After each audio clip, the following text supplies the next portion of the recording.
Comment se relever après la perte d'un proche? D'abord, il y a le temps de réflexion, de l'analyse, de la prise de conscience. On souffre énormément de la perte d'une personne qui nous était proche, qu'on aime, qu'on a aimé et qu'on aimera toujours, parce qu'on ne vit pas la réalité. On a du mal à comprendre et à réagir face au fait que cette personne est partie. Elle a continué son chemin maintenant en dehors de son corps, que l'esprit qui l'animait ne sera plus présent devant moi de façon physique. Et donc cette perte est énorme. C'est pour ça qu'il faut respecter le deuil et accepter l'idée de pleurer, d'avoir perdu quelqu'un. Il faut ressortir de nous ces sentiments qui vont quelque part nous étouffer et nous retarder dans la prise de conscience que, il va falloir continuer maintenant à vivre pour lui et pour moi. Ce qui fait que la prise de conscience est très importante et les besoins de pleurer, le besoin d'exprimer notre douleur font partie de la consolation et il ne faut pas les réfuter. De l'autre côté, la réception d'un décès peut se vivre plutôt de deux façons. La première, c'est le côté révolté, le côté colérique, d'en vouloir à toute personne, donc essentiellement Dieu, de nous avoir pris une personne qui nous était chère. Et puis on va dire, mais je ne comprends pas pourquoi. Qu'est-ce qu'il a fait? Alors on dit toujours, c'est les meilleurs qui partent. Mais d'accord, mais ce n'est pas très satisfaisant comme réponse. Quand on aime une personne qui nous était chère et que cette personne maintenant va nous manquer, surtout quand on parle de degrés différents. Perdre ses parents, c'est pas comme perdre ses enfants. Car de perdre ses parents, c'est la nature. De perdre ses enfants, c'est anti-nature. C'était à eux de nous enterrer. Et on ne se remet pas de la perte d'un enfant. Tandis que des parents, malgré tout, la vie continuera après, car on a sa propre famille aujourd'hui à fonder. On a nos enfants qui vont nous responsabiliser, même si notre père et notre mère étaient tout pour nous. On a des obligations qui nous permettront de rester dans le cadre du supportable malgré la douleur profonde que personne ne pourra vraiment comprendre. Moi-même qui suis passé d'ailleurs par cette expérience très douloureuse d'être veuf, je me souviens qu'à l'époque, quand on me demandait comment allez-vous, je disais comme un veuf. Qu'est-ce que tu veux que je réponde? Qu'est-ce qu'on peut répondre à une telle question? C'est tellement difficile, même si cela fait partie de la formulation correcte des choses.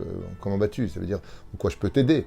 Mais c'est quand même très très difficile à exprimer. L'autre façon de voir les choses est beaucoup plus sage.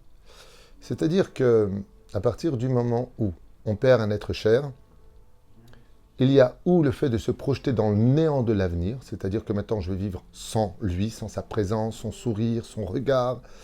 Il y a cette facette-là qui est très douloureuse. Et il y a l'autre facette. Quel mérite j'ai eu d'avoir un fils comme celui-ci, une épouse comme cette femme, un père ou une mère comme ma mère.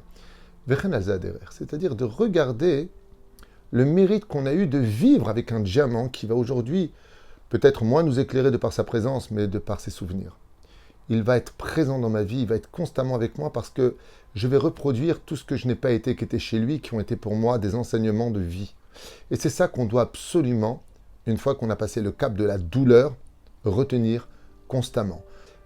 Toute personne que tu aimes comme ton meilleur ami doit absolument laisser chez toi un très bon souvenir. D'ailleurs, je dis souvent, quand nous nous trouvons malheureusement au cimetière, pour regarder le visage de celui qui est parti, pour bien voir qu'il s'agit bien de lui, toutes les personnes qui sont plutôt sensibles devraient éviter, car la dernière image est très importante. Elle va marquer au plus profond de nous ce qu'il était. Il est très important de tout faire pour garder de belles choses en nous, de belles images en nous, de retenir ce point crucial, plutôt primordial, pour lequel nous allons continuer à vivre sans lui. Et donc, il faut laisser le temps nous soigner, car en réalité, seul le temps est l'absolu médicament qui nous permet de nous relever à travers, bien sûr, la foi. Et puis surtout, quand on parle de judaïsme, il faut savoir que chez nous, la mort n'existe pas. Absolument pas. C'est pour cela que le cimetière s'appelle la maison des vivants, Bet HaChaim. Et que la deuxième chose qu'on pourra constater dans un cimetière, c'est que contrairement à d'autres religions, nous les juifs, nous enterrons nos morts dans un drap et à l'intérieur de son pyjama. Car quand on va dormir, on a besoin juste d'un pyjama et d'un drap. Donc il y a la résurrection des morts. Car si la mort avait le dernier mot après notre vie, cela voudrait dire que notre vie n'avait aucune raison d'être vécue. Car si tout finit par mourir, pourquoi l'avoir vécu? Tandis que si je sais que j'ai vécu et que la personne que j'ai perdue est simplement partis dormir. Les chaînes à phare, comme on le dit dans la Hamida, ceux qui dorment dans la poussière. Eh bien, à partir de ce moment-là, quand on perd quelqu'un et qu'on a cette situation de manque, cette situation de difficulté à vivre, alors on regarde un tout petit peu plus loin dans l'avenir qui nous fait si peur. Alors puisque tu t'es projeté dans l'avenir sans lui, va jusqu'au bout de cet avenir, parce que dans l'avenir de l'avenir, il reviendra à la vie, car la vie aura le dernier mot dans l'histoire d'un décès. La troisième chose qu'il faudrait peut-être comprendre, c'est qu'il y a aussi le domaine pédagogique, d'avoir un thérapeute pour exprimer nos choses, de se sentir entouré. Surtout les premières périodes sont très difficiles. On se remet de façon assez générale, je dis bien assez générale, au minimum de 2 ans de douleur intense quand on perd quelqu'un, et le temps fait son travail. Après, on a complètement réalisé, on s'est habitué à cette nouvelle solitude, et même voire à l'idée de refaire sa vie.